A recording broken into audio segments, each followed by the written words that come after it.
Okay, Fred, now you're in the way. You're not. You're good. No? So, because I was a school principal, I was very respectful of my teacher's time. And if I said, or meeting started at 8 o'clock, it started at 8 o'clock.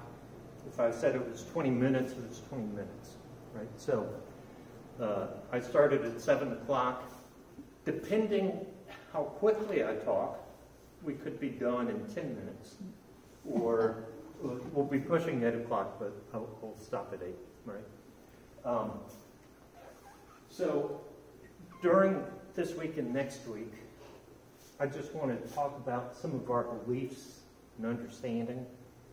We'll talk about some of the feast days and devotions that we have for Mary. Right? Now, to do that, we have to look at some criticisms, right? You'll hear a lot of Protestants and even Catholics say, our beliefs about Mary aren't in the Bible. Well, not explicitly, they're not, but they're there. And that's kind of what I want to share with you. A lot of our understanding is. But we also have traditions that are handed down. So my grandmother's favorite color was red. And she loved to bowl. And she had red shoes. Now, I know that because I saw my grandmother. And I told my daughters about them, and I tell my granddaughter about my grandmother. But it's not written down anywhere, right? That's tradition. That's the family tradition. And that's how the tradition started in the Catholic faith, right? That stories were handed down. And then finally somebody said, hey, look, we need to write this stuff down, right? And so it is written down, but not part of Scripture itself.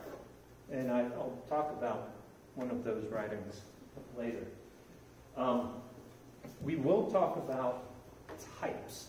Okay, so we look at the Old Testament for examples. Those examples are called types because what happens in the Old Testament reflects in the New Testament. And some of those types are listed up here. You know, we'll talk about Eve, Rachel and Leah, Bathsheba, and then also the Ark of the Covenant.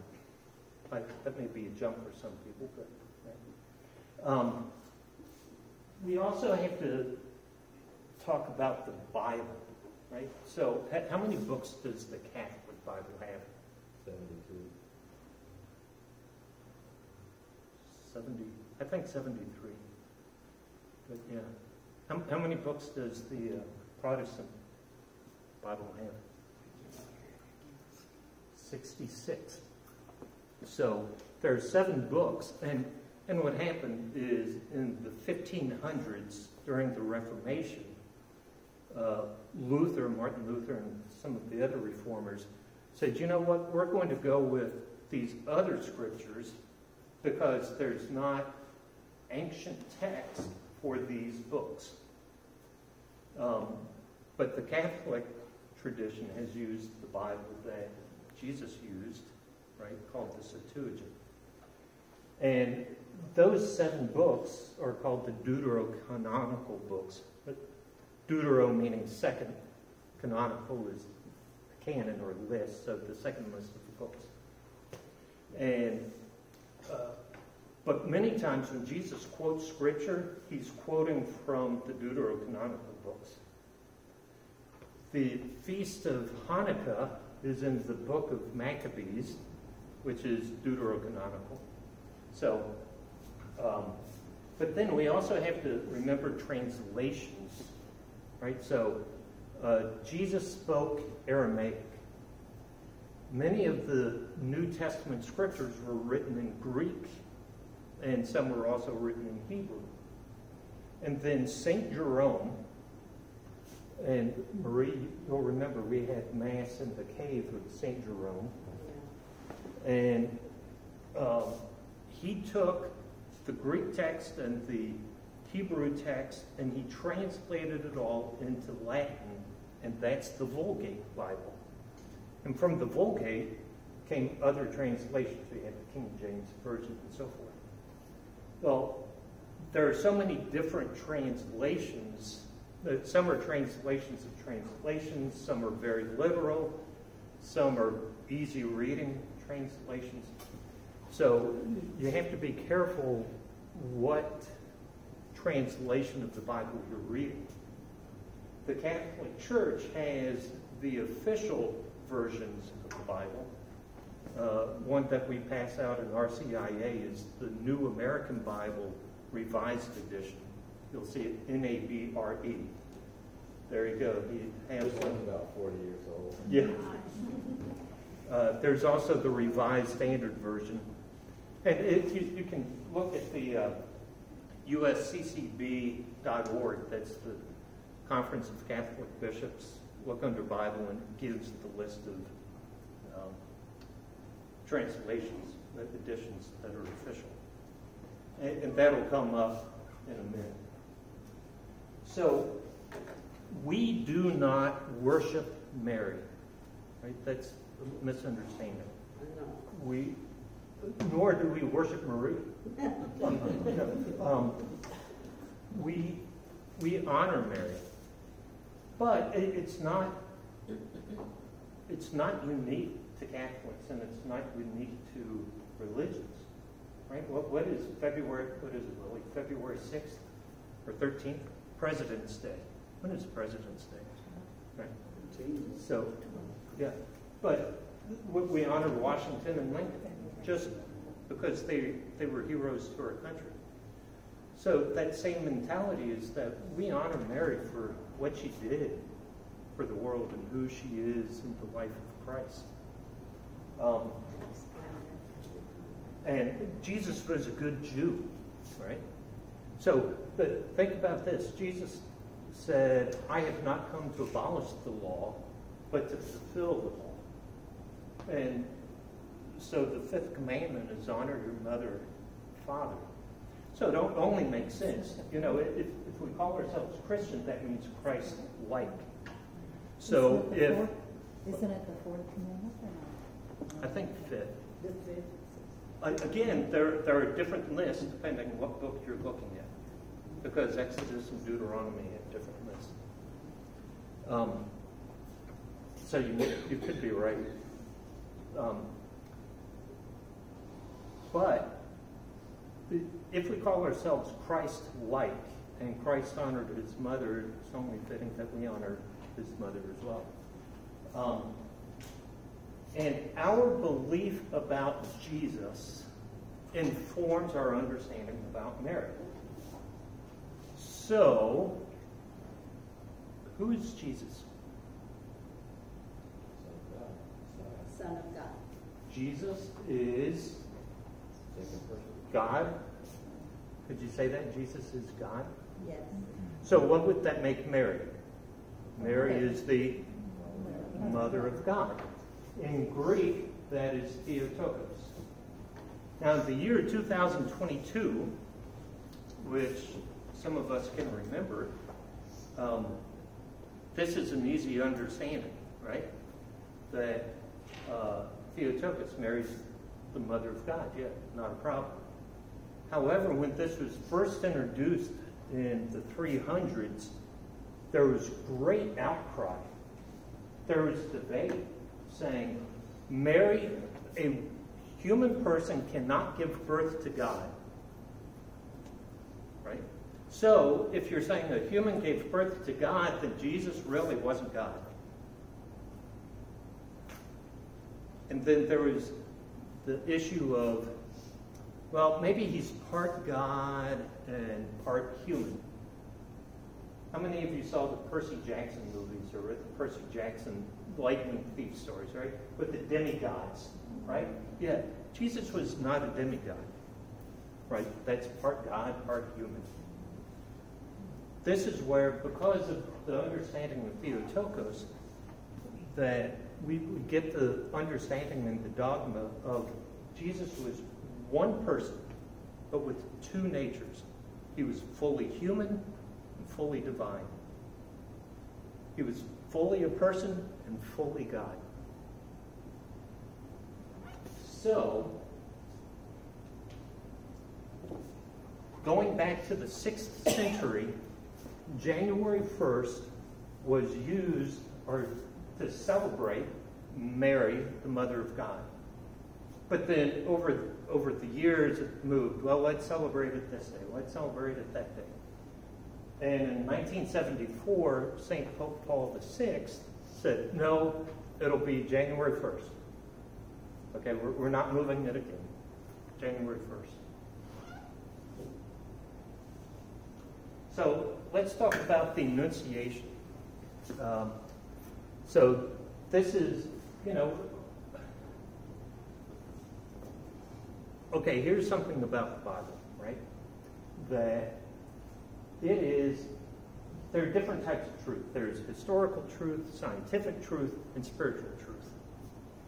But people read Genesis and say, oh, God couldn't do this in 3 days. Well, I wasn't there, right? But what's the spiritual truth behind it? What we know historically is that in the 1st century, typically girls about 12, 13, 14 years old would get married. They would be betrothed. And so we assume the same is true for Mary, that she was betrothed about this time, 12, 13, 14 years old. The betrothal is a 1-year engagement. So she was betrothed to Joseph, and so Mary would live in her parents' house for 1 year. Then after 1 year, she would move in with her husband. Hello, Mel. Now, Marie and I were part of the pilgrimage that went to the Holy Land, 6 years ago? And the Church of the Annunciation, and you'll see just part of it here, is a massive complex. And this is on the front side. You can walk around the back and walk up some steps. And there's Joseph's house, right? So it would only be like 2 blocks away. But that's how small these towns were. But Mary was betrothed to Joseph. And what happened? An angel appeared to Mary and said, hey, Mary, guess what? Right? And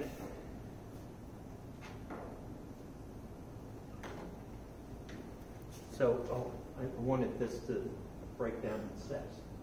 So going back to the Old Testament,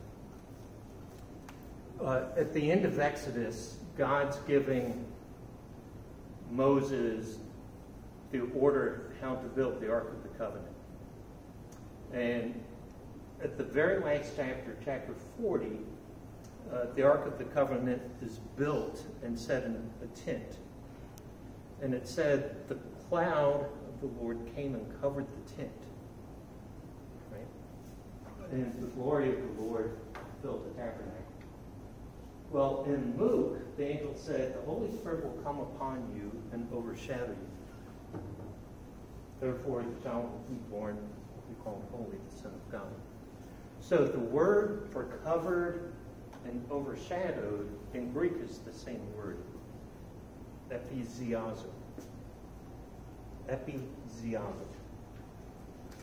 And we see that word again on the Transfiguration, Mount of Transfiguration, when Jesus takes Peter, James, and John to the top of the mount, and Moses and Elijah appear, and Peter says, Lord, it is good that we build tents for the 3 of you.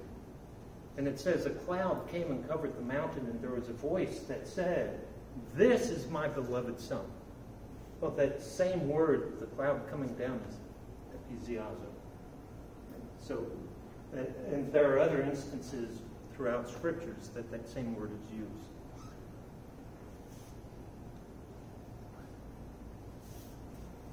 So,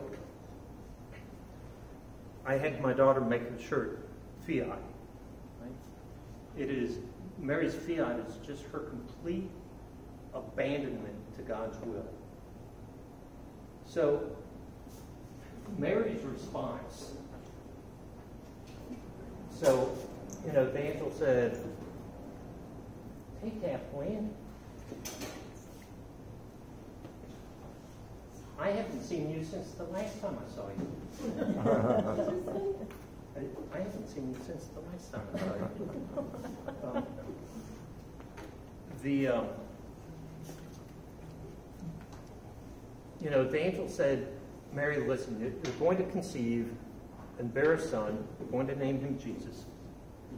And he will be the Son of God." And Mary said, "Let it be done to me as you say."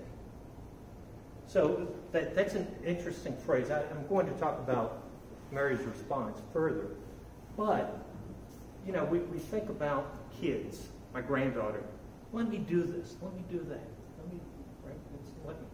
It's an allowance. I'm letting you do this. But I think the way I read it is Mary she wasn't allowing.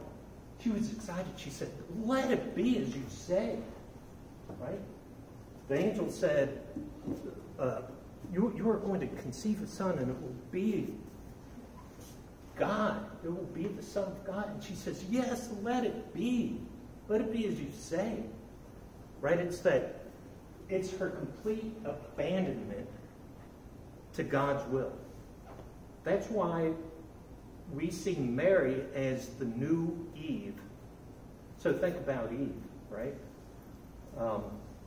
She was created so that she and Adam can bring life to the world. Right? And not only did they bring life to the world, they also brought disobedience. Because God said, "Listen, you can have everything here. You can eat all the animals, all the plants. You can have all the smoothies, all the veggie burgers you want. You can have it all, except that one tree." And what happened? Serpent showed up, and Mary says, "Oh, they have a sale going on. It's BOGO." Right? Or is it BOSO? Right? But buy one, sin one. And so it's that disobedience. And so Mary is the new Eve, this complete abandonment to God's will. And Mary brought life not only to the world, but for eternity. Right? So when we talk about Mary, we see her as the new Eve.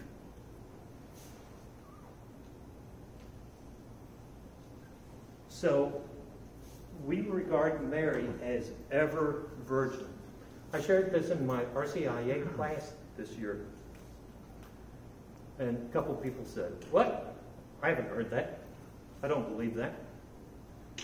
So let's talk about Mary's response. Right? Do you remember what Mary's response was to the angel? The angel says, you're going to have a son. How can this be as Yeah. I do not know a man? I do not know man. So let's think about this logically, right?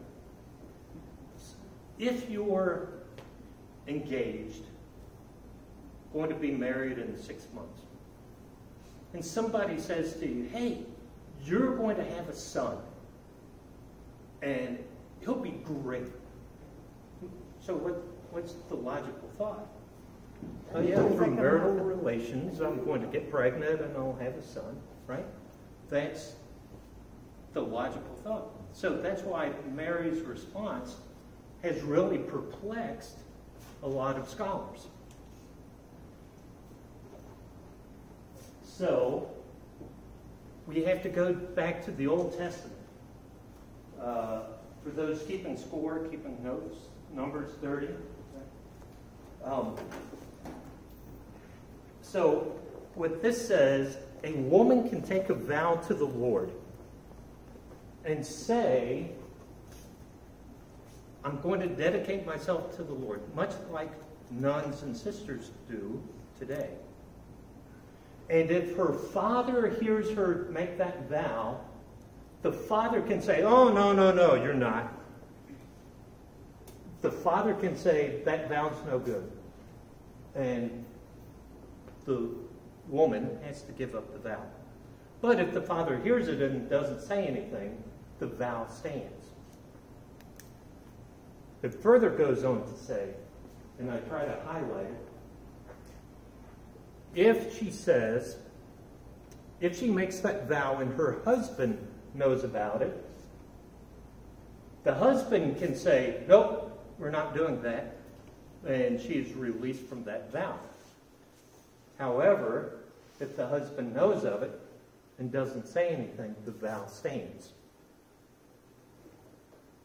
So, with that thinking, right, thinking that Mary maybe made a vow to the Lord and Joseph knew about it, that is why we honor Joseph. Joseph has many titles, right? He's a protector of the church. He's the patron saint of stepfathers. But he's also the protector of Mary's virginity. And a lot of people they forget during the beginning of Mass when we say, what is it? Soon my brain died. Brain cell died. I confess to you, my brothers and sisters, that I have sinned through my faults. Through my most grievous faults. And I ask, Blessed Mary, ever Virgin. Right? We say that every week at Mass, and yet Catholics are still surprised when we say, oh, Mary was ever Virgin. But yet we say those words every week at Mass. Right? But now, go back to what I said earlier about Mary's response. To let it be, as you say. So doesn't it make sense then, in my mind it does, that if Mary took a vow to the Lord, and an angel appears to her and say, you are going to have God's son, wouldn't she be excited about it? And say, yes, let it be. Wouldn't it be? Let it be as you say. Right? So,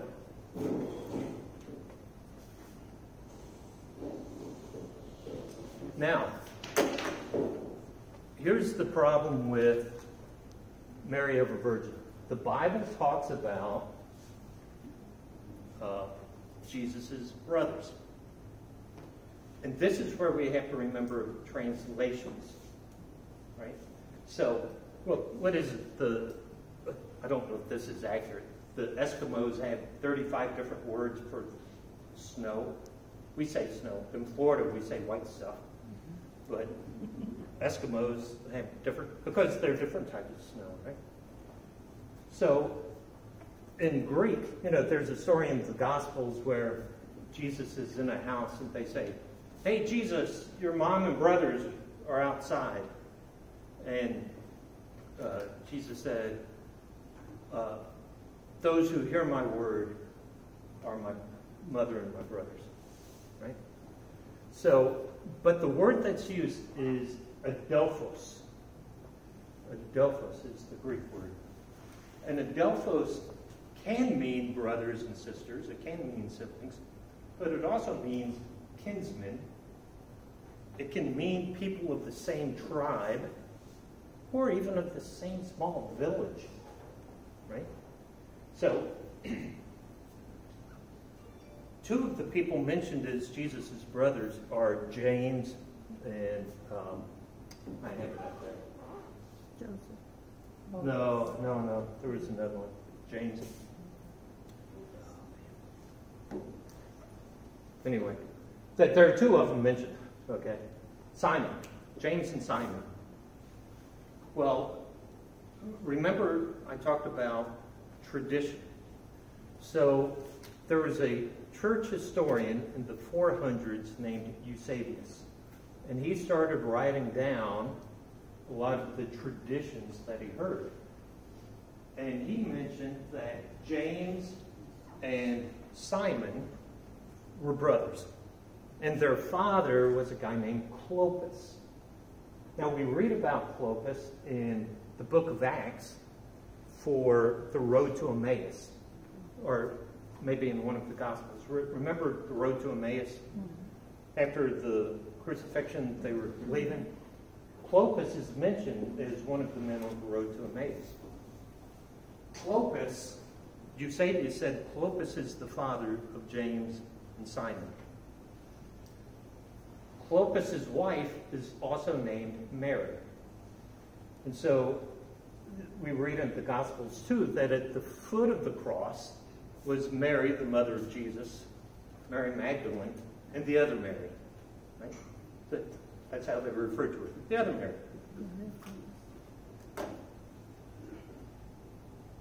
Oh, seen at the foot of the cross. So think about, don't think too hard because it's sickening, but about the crucifixion, right? Crucifixion is a death by suffocation. That because they're hanging, arms are up, they can't breathe. And the only way to breathe is to push with their legs to stand up in order to get air. And it took a lot of tolerance of pain, took a lot of strength. Crucifixions would last hours, hours and hours. But Jesus would take a breath to say something, and so if it was that important to say something, we ought to listen to it. Right? And at one point, Jesus looks at Mary and says, Mary, there is your son, because the disciple John was there. Mary, there is your son. Son, there is your mother. And then it says, and from that day, the disciple took Mary into his home. So if Mary had other children, Jesus wouldn't have to give her to John, right? Or some scholars have said, well, maybe Joseph was older and had his own kids, so they would have been Jesus' stepchildren. Well, if that's the case, they would have taken care of Mary. Right? So again, to those naysayers that say, well, listen, none of this is in the Bible. Well, it is in the Bible. It's just not explicitly written. Right? Let's talk about the Old Testament for a second. So the Ark of the Covenant. So again, going back to Exodus in the 30s, 37, 38, 39, they have the plans to make the Ark of the Covenant. And inside the Ark of the Covenant, they put manna, the Ten Commandments, and the staff of Aaron. And so the symbolism is you have the law of God, you have bread that came down from heaven, and you have the power of God through the staff of Aaron. So the story is that at one point the Philistines, which right now, if you think about Israel, it's in Gaza. You can look that up. But anyway, Philistines, the tabernacle was there. And so David said, we need to bring the tabernacle to the city of David. So they went and retrieved the tabernacle, and they were going through, they were nearing the city of David, which is in Jerusalem. And they were in the hill country, and the Ark of the Covenant almost fell off the platform it was being carried over. And one of the workers there named Uzziah reached out to grab the Ark. Well, you're not supposed to touch the Ark. So the Lord struck him dead. We don't know if the Ark fell or not, but Uzziah did, right? And David said, who am I that the Ark of the Lord should come to me? So he left the Ark in Obed-Edom, which just means Obed the gatekeeper, for 3 months. It was in the hill country of Judah for 3 months. Now, let's go back to, we know it as the Visitation, right? So Mary, the angel of the Lord says, hey, Mary, by the way, your cousin Liz, right? She's pregnant too. She's supposed to be old and barren, but she's with child too. So it says, Mary went with haste. Now, I don't know if that's a type of car or, an electric vehicle at the time, but she went with haste to the hill country of Judah. How long did she stay there? 3 months. 3 months. Right? See that symbolism between the Ark of the Covenant and Mary. So, I put these here. It's 91 miles from Nazareth to Jerusalem. And there were no electric vehicles, right? So they walked. And it would take about, if you're healthy, not suffering morning sickness, you can do about 20 miles a day, possibly, right? So you're talking about a good 5-day, maybe 6-day journey. Then once you get to Jerusalem, you can see over here is Ein Karim, which is the town where Elizabeth lived. Now, Ein Karim is about 5 miles from Jerusalem. Down here is Bethlehem, and Bethlehem's about 6 or 7 miles from Jerusalem. But I also wanted to show you, it's not very flat. This is a picture from Ein Karim. So let me go back. Nazareth, so, can you even?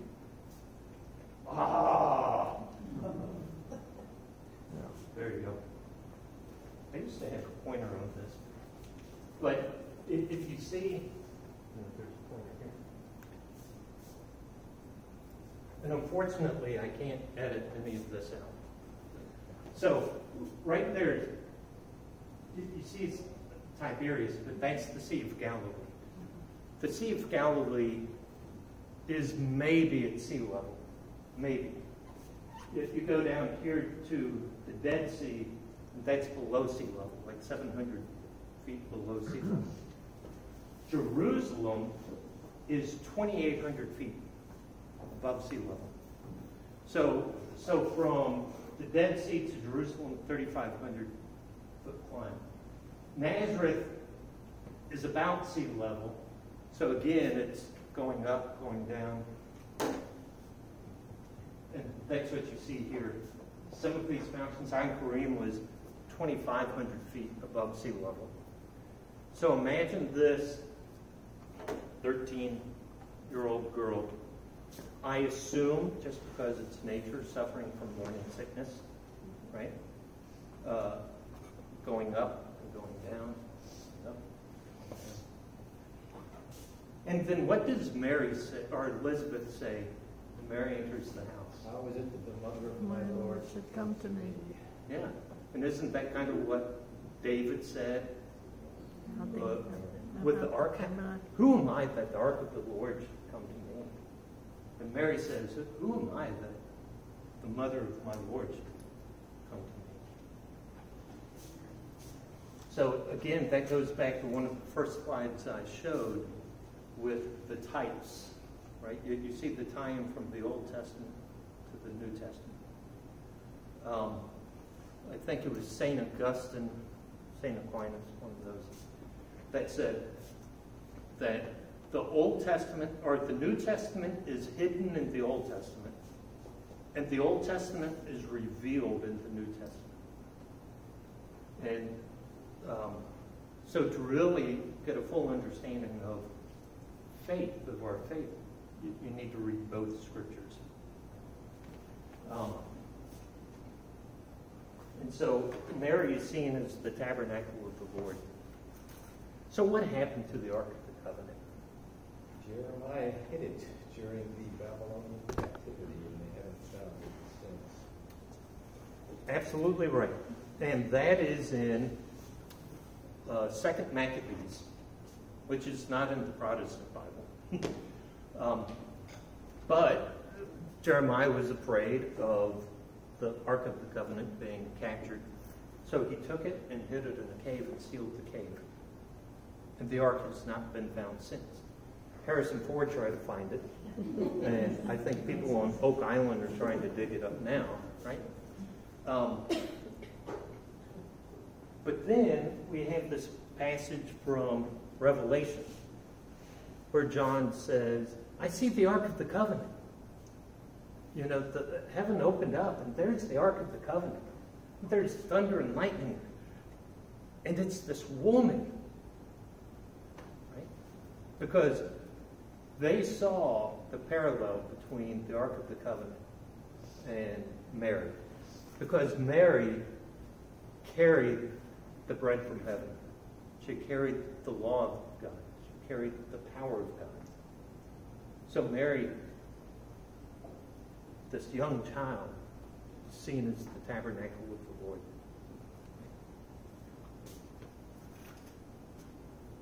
I am ahead of schedule. Good for you. So, but tonight, just to recap, right? Well, we talked, everything Mary does points to Jesus. So think about the last words Mary said in the gospel was in the book of John at the wedding of Cana. Do whatever he tells you. Do whatever he tells you to do. So I'll just tell you, think about that scene, right? So there's this wedding feast, and Mary says, hey, Jesus, come on, man. They're running out of wine. What prompted Mary to even go to Jesus? Like, has he done that at home? You know, it's like, hey, Jesus, we're running low on wine. Okay, Mom, just get some water. We're good, right? No, how did Mary know Jesus could do something? I don't know. In heaven, maybe I'll know. Maybe in heaven, I won't care if I know. But everything Mary does points to Jesus. Mary being ever virgin. Talk about Mary, the mother of God. Talk about the Annunciation and the Visitation. Talk a little bit about the Old Testament and types. And next week we'll talk more about types because that plays into more. Because next week we'll talk about the Immaculate Conception and come on, Dad. You did the PowerPoint. No. Oh, man. Oh, the coronation. Queen of Heaven. Right.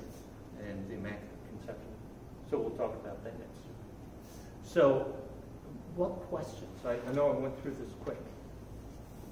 Are there any questions?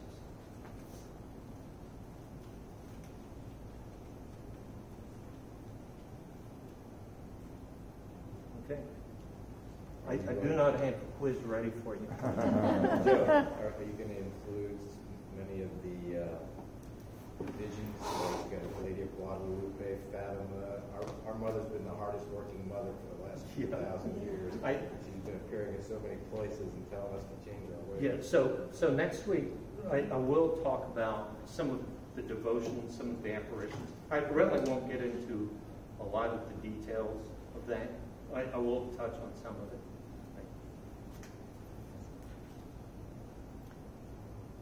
Yes? Yes. Very, very late in life, like in the past 3 years, from St. Louis to Montfort, Yes. who said that he married to Jesus. I was very surprised by that because I used to go straight to Jesus, straight to Jesus. But that's the reality, isn't it? And I'm glad you said that, Kathleen, because next week, too, I'll just talk about some of the saints who have a special relationship with Mary. Well, one of those being St. John Paul II, who used as one of his mottos that line from St. Louis de Montfort. So, absolutely. So talk about some of the saints, some of the devotions. Yes, I always have to defend the Catholic faith with the Protestants because they always see us, we worship Mary, they don't have any conception of how. I said, no, she's the mother of Jesus. We respect her.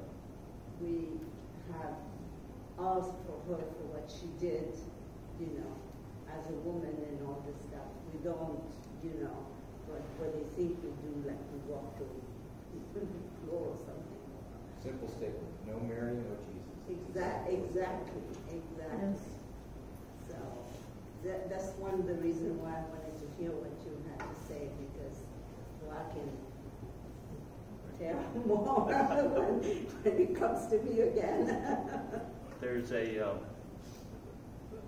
There's a story of a Catholic, just a Catholic speaker, and he was with a Protestant friend, and the Catholic speaker was going to speak at Our Lady of Fatima parish, and so the Catholic friend, on the car ride over, they were just talking about how Catholics worship statues.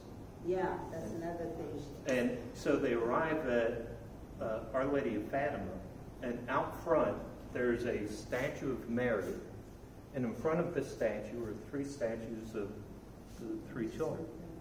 And so this Catholic speaker says, see, not only do we worship statues, our statues worship statues.